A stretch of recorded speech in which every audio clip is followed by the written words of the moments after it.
प्यारे देशवासियों नमस्कार। मैं सुरेंद्र भारतीय जनहित से जुड़े हुए एक और विषय के साथ आपके बीच में हूं। आज हम बात करेंगे जिसकी चारों ओर पर चर्चा हो चुकी है, जो उत्तर प्रदेश सरकार ने मुजफ्फर से लेकर जिसकी शुरुआत की और पूरे उत्तर प्रदेश के अंदर जो नियम अभी लागू किया गया है, जो प्रोप्राइटर होता है, जो मालिक होता है, वो अपनी दुकान के आगे अपना नाम लिखेगा, अपना मोबाइल नंबर देगा, जिससे ये तय हो जाएगा कि वो जो दुकानदार है वो मुस्लिम है, हिंदू है, वो कौन है। खुले आम से भारतीय संविधान का उल्लंघन कर है और भारतीय जनता पार्टी है जो उसके मैं कहूँगा डीएनए में है, भारतीय संविधान का वो पालन नहीं करते हैं। भारतीय संविधान है जो पूर्णतः जो आपकी राजनीति रहेगी उसमें धर्म के इस्तेमाल पर पाबंदी लगाता है, लेकिन धड़ल्ले से चल रहा है। इस पर कोई आवाज़ उठाने वाला नहीं है, रोकने वाला इसको नहीं है और लगातार ये नए नए प्रयोग करता रहता है। अपनी प्रयोगशाला में, धार्मिक प्रयोगशाला में लगातार पूरे देश के अंदर तनाव की स्थिति पैदा करने का कार्य लगातार होता रहा है। तो उसी प्रकार का अभी एक आदेश आया है कि उत्तर प्रदेश के अंदर, और उत्तर प्रदेश की सरकार को देखकर उत्तराखंड की जो सरकार है, भारतीय जनता पार्टी की सरकार है, मध्य प्रदेश की सरकार है, वो भी इसमें हाँ में हाँ मिलाते हुए इसको लागू करने जा रहे हैं। तो इसके पीछे की सच्चाई क्या है? प्रॉपर सरकार के पास एक ऐसा अवसर आया जिससे पूरे उत्तर प्रदेश के अंदर जो ये तुगलकी फरमान है, बल्कि बीजेपी का जो फरमान है, इसको लागू करने का वो अवसर ढूंढ रहे हैं और इस यात्रा की आड़ में वो ऐसा कर रहे हैं। तो कावड़ जो यात्रा है अनेकों वर्षों से चली आ रही है और उसमें शांति प्रिय तरीके से वो होती है। कोई भी जो श्रद्धालु होता है वो कहीं से भी कुछ भी खा लेता है, इस प्रकार का कोई विवाद नहीं उठा है। लेकिन वर्तमान में जो भारतीय जनता पार्टी की उत्तर प्रदेश के अंदर पतली हालत हुई है, उसकी बदतर हालत हुई है, इसको लेकर जो मोदी है, मोदी सरकार पूरी तरह विफल रही है। मोदी का नाम वहाँ पर नहीं चल रहा है, सीधे तौर पर यह मोदी की हार है। तो मोदी की हार का ठिकरा है जो योगी पर फोड़ने का जो कार्य है वहाँ पर चला हुआ है, जिसके लिए हाईकमान के आदेश पर जो केशव प्रसाद मौर्य थे उन्होंने हलचल पैदा की और जिसको अभी हाईकमांड ने चुप रहने के लिए कहा है, क्योंकि उत्तर प्रदेश में चंद दिनों के अंदर एक उपचुनाव है, 10 विधानसभा सीटों के ऊपर उपचुनाव है। इसके बाद तय होगा कि उत्तर प्रदेश की कमांड किसके हाथ में आएगी, उसके लिए फार्मूला तय कर लिया गया है। लेकिन हम बात करेंगे जो प्रोप्राइटर को लेकर जो प्रोपगेंडा है, पोलराइजेशन का कार्य करने का बीजेपी ने काम किया है और वो पॉलिटिकल पावर कैच करना चाहती है। कैसे कैच करना चाहती है? 10 विधानसभा की सीटों के ऊपर अभी चुनाव है, जिसको लेकर उत्तर प्रदेश की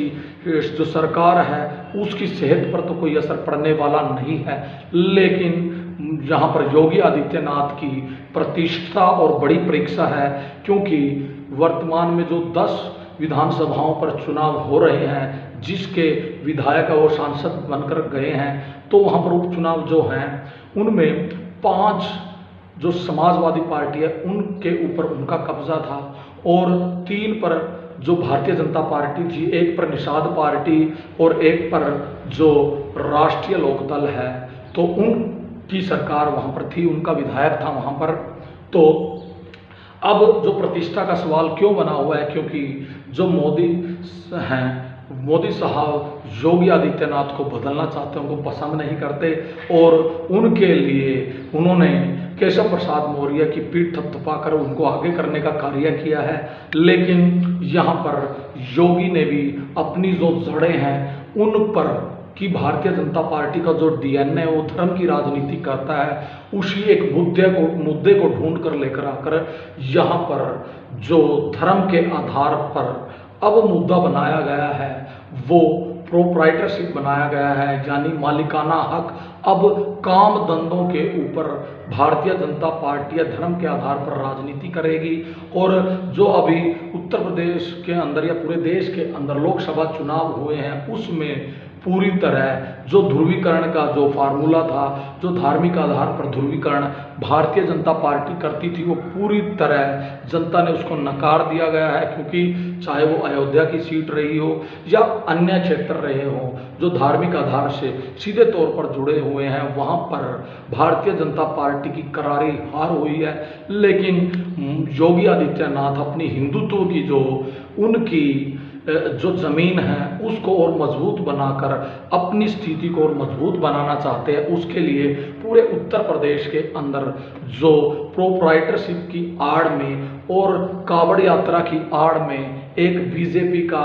योगी आदित्यनाथ का एक तुगलकी फरमान है वो जारी कर दिया गया है। और यदि हम बात करते हैं कि मनुष्य के लिए और किसी भी व्यक्ति के लिए काम धंधा सबसे बड़ी चीज़ होती है, उसकी रोजी रोटी जिससे चलती है, उसके परिवार का गुजारा जिससे चलता है। हर व्यक्ति चाहे वो किसी भी धर्म का रहा हो, सुबह जब अपनी दुकान पर जाता है, अपने काम धंधे पर जाता है, सबसे पहले वो अपने मानने वाले, आस्था रखने वाले को प्रणाम कर कर वहाँ पर श्रद्धा सुमन अर्पित करके वहाँ पर वो अपने कार्य की शुरुआत करता है। और उत्तर प्रदेश के अंदर जो भी भारत में पहले से ही बेरोजगारी बहुत बड़े स्तर पर है, जो रेहड़ी पटड़ी पर अपना कार्य करते हैं, उनसे उनकी रोजी रोटी चलती है या काम धंधे लोगों के चले हुए हैं, उनको ख़त्म करने का ये एक प्रकार से प्रोपगेंडा रहेगा जिनसे उन पर असर पड़ेगा और धार्मिक उन्माद पैदा कर कर उनको नुकसान पहुंचाना बड़ा ही आसान रहेगा। यदि हम बात करते हैं बड़ी तादाद के अंदर भारतीय विदेशों के अंदर जा रहे हैं, बेरोजगारी से तंग होकर वहाँ पर उनको अच्छा अपना भविष्य दिखाई दे रहा है तो वहाँ पर जा रहे हैं। यदि उन भारतीयों के साथ वहाँ पर धर्म को लेकर या फिर देश को लेकर भेदभाव किया जाए तो हमारा मन जरूर दुखेगा और हम महसूस करेंगे कि ये गलत हो रहा है कि हमारे देश के नागरिकों के साथ भेदभाव किया जा रहा है। इसी प्रकार से प्रत्येक भारतीय को भी सोचना चाहिए कि वो हमारे ही देश के लोग हैं और सरकार के पास कोई हक नहीं उनको हिंदू मुसलमान में बांटकर उन पर इस प्रकार से पोलराइजेशन कर कर अपने फायदे के लिए पॉलिटिकल पावर को कैच करने के लिए प्रोपगेंडा चलाने का कोई हक नहीं है। और लोगों को समझना चाहिए, सड़कों पर आकर सरकार का विरोध करना चाहिए और किया भी जा रहा है, लेकिन भारतीय जनता पार्टी इससे सबक लेने वाली नहीं है। तो भारतीय जनता पार्टी किस प्रकार से प्रोप्राइटरशिप की आड़ में पोलराइजेशन करना चाहती है, उसका एक प्रोपेगेंडा है कि किस प्रकार से पावर में आया जाए। और इन जो 10 विधानसभा की सीटें बड़ी महत्वपूर्ण हैं, इससे प्रतिष्ठा का सवाल बन चुकी है योगी आदित्यनाथ के लिए। और क्योंकि जो जिन रोड से कावड़ यात्रा गुजरती है, चाहे मुजफ्फरनगर हो, बुलंदशहर हो या सहारनपुर हो, मेरठ हो और गाजियाबाद हो, मुजफ्फरनगर हो, बरेली हो, सबल हो, शामली हो, बागपत हो, बाराबंकी हो, प्रयागराज हो, अमरोहा हो, वाराणसी हो, ये 14 जिले पड़ते हैं जिनमें से यात्रा का जो रूट बनता है। और इनके द्वारा यहाँ से शुरुआत करके पूरे उत्तर प्रदेश में इस फरमान को लागू करने का आदेश योगी आदित्यनाथ ने वो दे दिया है। और इन क्योंकि यहाँ पर 14 जो जिले हैं, यहाँ पर 7 जिलों के ऊपर ही भारतीय जनता पार्टी को सफलता मिली थी, तो उसका अच्छा प्रदर्शन नहीं रहा था। और इसीलिए इन सीटों पर फोकस करने के लिए कि समाजवादी पार्टी के पास ऑलरेडी 5 वहाँ पर जो उनके विधायक थे, तो अपने प्रदर्शन को और अच्छा बनाने के लिए पोलराइजेशन किया जा रहा है। जब एक ध्रुवीकरण जो राम मंदिर को लेकर या अन्य मुद्दों को लेकर नहीं हो पाया और जनता ने पूरी तरह नकार दिया, क्योंकि जनता जनार्दन होती है, वो मौका देती है कि आप एक बार सत्ता में आइए, जनहित के कार्य कीजिए, लेकिन आपकी टोन नहीं बदली, आपका कार्यशैली नहीं बदली, वही पोलराइजेशन, वही ध्रुवीकरण करने का कार्य लगातार जारी रहता है, वही हिंदू मुसलमान, आपको कोई भारतीय नज़र नहीं आता। यही कार्य जब जनता लगातार देखती है, उससे जनता ऊब जाती है और उसका असर यही हुआ है भारतीय जनता पार्टी को लोकसभा और उसके बाद हुए उपचुनाव के ऊपर करारी हार हुई है। लेकिन उससे सबक ना लेकर भारतीय जनता पार्टी पार्टी है जो लगातार उसी गलती को दोहराने जा रही है, जिससे आने वाले चुनाव के अंदर भारतीय जनता पार्टी का उत्तर प्रदेश के अंदर पूरी तरह सूपड़ा साफ होता हुआ हो जाएगा, ये स्पष्ट है। अब यदि बात करते हैं कि भारतीय जनता पार्टी और योगी आदित्यनाथ ने ये कदम क्यों उठाया है, तो वो अपनी हिंदुत्व की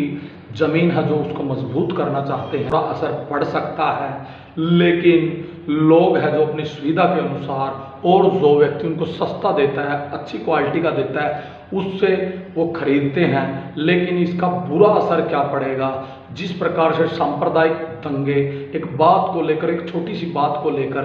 हो जाते हैं या करवाए जाते हैं, प्रायोजित होते हैं, उनको इनसे बल मिलेगा और आसानी रहेगी एक धर्म विशेष के लोगों के ऊपर हमला करने की, उनको सुविधा रहेगी। और इसलिए ये प्रोपेगेंडा है जो रचा जा रहा है और धंधे के ऊपर पोलराइजेशन कर रही है, जो देश हित के लिए बिल्कुल भी नहीं है। क्योंकि चाहे वो किसी भी धर्म को मानने वाला व्यक्ति हो, उसके पास ऐसा नहीं है कि एक ही धर्म के व्यक्ति कार्य करते हैं या एक ही जाति के व्यक्ति कार्य करते हैं। उनके पास अपनी सुविधा के अनुसार लोग हैं जो वो कार्य करते हैं और जो लोगों को कोई दिक्कत नहीं है, कोई परेशानी नहीं है, लोग बिल्कुल प्यार से रहते हैं। लेकिन बार बार हिंदू मुसलमान करके उनको बार बार एहसास दिलवाया जाता है कि कोई विशेष धर्म के लोग हैं जो वो अच्छे नहीं होते, विशेष धर्म के लोग हैं जो आपके हित में नहीं है, विशेष धर्म के लोग हैं जो देश विरोधी हैं। और देश विरोधी या देश का लिए जो देशभक्ति की भावना है वो सिर्फ एक ही पैमाने से झलक जानी चाहिए। जब भारत और पाकिस्तान का बंटवारा हुआ, पूर्णतः आज़ादी थी कि कोई भी व्यक्ति भारत का वो पाकिस्तान में जा सकता है और पाकिस्तान का व्यक्ति भारत में आ सकता है। जिनकी श्रद्धा भारत के अंदर थी, जिनके अंदर भारतीयता विद्यमान थी, तो वो भारत के अंदर रहे, और जो लोग पाकिस्तान जाना चाहते थे वो पाकिस्तान गए। और यही पैमाना है जिनसे प्रत्येक भारतीय है उसके धर्म को लेकर, उसकी जाति को लेकर बिल्कुल भी यहाँ पर पोलराइजेशन नहीं होना चाहिए। पूरे देश को इसको विरोध करना चाहिए। और विपक्ष है जो विपक्ष को मुखर होकर और सुप्रीम कोर्ट को भी इसका संज्ञान लेना चाहिए कि कोई राजनीतिक दल किस प्रकार से खुलेआम भारत के संविधान का उल्लंघन करके धर्म आधारित राजनीति कर सकता है, जो पूरी तरह बैन है। क्योंकि उस समय भी हमारे जो संविधान निर्माता थे, हमारे जो महामानव थे, उन्होंने सोच लिया था कि आने वाले समय में देश के अंदर धर्म को लेकर बड़े सांप्रदायिक दंगे हो सकते हैं, धर्म को लेकर राजनीति की जा सकती है। तो उन्होंने पूर्णतः जो राजनीति का करने का तरीका था वो धर्म को उससे दूर रख कर की राजनीति करे, किसी भी राज्य धर्म विशेष को प्रोत्साहन नहीं देगी, ये नीति अपनाई। और ये नीति उन लोगों की सुरक्षा के लिए थी जो किसी धर्म विशेष को मानने वाले लोग हैं, चाहे वो हिंदू रहे या मुस्लिम रहे, उनको मानने वाले लोग हैं या अन्य धर्मों को मानने वाले लोग हैं। लेकिन भारतीय जनता पार्टी का जो डीएनए है उसके अंदर ही हिंदू मुसलमान है जो इसको बांटने की खाई है, जो वो उनका मेन सिद्धांत है और जिसको लेकर वो लगातार नए नए प्रैक्टिकल करते रहते हैं। चाहे किसी एक विशेष अभिनेता की फिल्म का विरोध करना रहा हो या फिर लव जिहाद के नाम पर इस प्रकार से एक ऐसा माहौल बना देने वाला हो जो भारतीय संविधान अंतर जातीय या अंतर धार्मिक है, जो विवाह करने की आज़ादी देता है, पूर्णतः उस पर ये पाबंदी लगाने वाला या उसको रोकने वाला लव जिहाद का जो प्रोपेगेंडा है जो इम्प्लीमेंट किया गया है और धार्मिक भावनाएं भड़काने वाले लोगों के द्वारा, तो वो लगातार इस प्रकार के कार्य कर जो अन्य कार्य है कि अभी हमने देखा किसान आंदोलन के अंदर किस प्रकार से किसानों का जो आंदोलन था, जो अपनी ज़मीनों को बचाने के लिए और फसलों को बचाने के लिए जो आंदोलन कर रहे थे, तो उनके आंदोलन को किस प्रकार से खालिस्तान का नाम देकर उसको बदनाम करना चाहा। तो इसी प्रकार से जो भी आंदोलन होते हैं तो उसको बदनाम करने के लिए जो वर्तमान भारतीय जनता पार्टी की सरकारें हैं, प्रदेशों की सरकारें हैं, वो इसी प्रकार के कदम उठाती हैं, उनको अपमानित करती है, उनको देश विरोधी बताने का कार्य वो करती हैं और सर्टिफिकेट अक्सर बांटे जाते हैं। जो भारतीय जनता पार्टी के लोग हैं वो अक्सर सर्टिफिकेट अपने हाथों में लिए फिरते हैं। किसी व्यक्ति को कह देते हैं कि आप पाकिस्तान चले जाओ, किसी व्यक्ति को खालिस्तानी बताने का वो कार्य करते हैं, किसी व्यक्ति को देश विरोधी बताने का कार्य करते हैं। उनके पास सर्टिफिकेट बांटने का कार्य है। पूरी तरह देश की जनता ने देश में उनको नकार दिया है, लेकिन उसके बाद भी सबक लेने वाले नहीं हैं। यदि ऐसा ही हाल रहा तो देश की जनता बड़ी ही समझदार है, लोगों को समझ में आती है बातें कि किस प्रकार से धर्म को लेकर प्रोपेगेंडा रचा जाता है और भावनाएं भड़काकर किस प्रकार से पॉलिटिकल पोलराइजेशन किया जाता है, वो लोग बिल्कुल समझ चुके हैं। और इस प्रकार की जो अभी यात्रा होती है वो धर्म को मानने वाले लोग अक्सर करते हैं, चाहे वो किसी के अंदर कोई भी नेता का पुत्र नहीं होता है, उसमें आम जनता होती है। और इस प्रकार से जो भी प्रोपेगेंडा चलाए जाते हैं उनमें ये इन नेताओं के पुत्र नहीं होते, ये विदेशों के अंदर अच्छी शिक्षा ले रहे हैं, अपना बिजनेस कर रहे हैं और इसमें आम जनता को पोलराइज किया जाता है, उसको गुमराह किया जाता है, उसका इस्तेमाल किया जाता है। इससे प्रत्येक भारतीय को समझना चाहिए। और एक प्रसंग के साथ कि जो भगवान शिव थे उनके दो पुत्र थे, कार्तिकेय और गणेश। जो कथा है उसके द्वारा हिंदू धर्म में जो प्रचलित कथा है, उनको एक बार आदेश देते हैं कि आप पूरी दुनिया का चक्कर लगाकर आएं और जो पुत्र पहले चक्कर लगाकर आएगा उसको वो उनके लिए सबसे प्रिय होगा। और उनकी शादी करने का भी इस प्रकार से एक प्रस्ताव था। तो वो उन्होंने जो कार्तिकेयन थे वो निकल पड़े अपनी यात्रा को लेकर पूरे विश्व की, लेकिन जो गणेश थे उन्होंने सोचा कि मैं क्यों ना अपने माता पिता के ही चक्कर लगा लूं, उन्हीं की ही सेवा कर लूं। तो गणेश ने उनके चारों ओर, शिव और पार्वती के चारों ओर चक्कर लगाया, जिससे प्रसन्न होकर शिव ने कहा कि माता पिता की सेवा सबसे बड़ी सेवा होती है। इस प्रकार से जो बुजुर्गों की सेवा की ज़रूरत है उस पर भी करना चाहिए और प्रत्येक भारतीय को देश के हित के लिए चौकन्ना हो जाना चाहिए और पूरी तरह से धर्म की आड़ लेकर राजनीति करने वालों को सबक सिखाना चाहिए। मैं सुरेंद्र भारतीय फिर देश हित से जुड़े हुए मुद्दे लेकर आपके बीच में आऊँगा। तब तक जय भारत।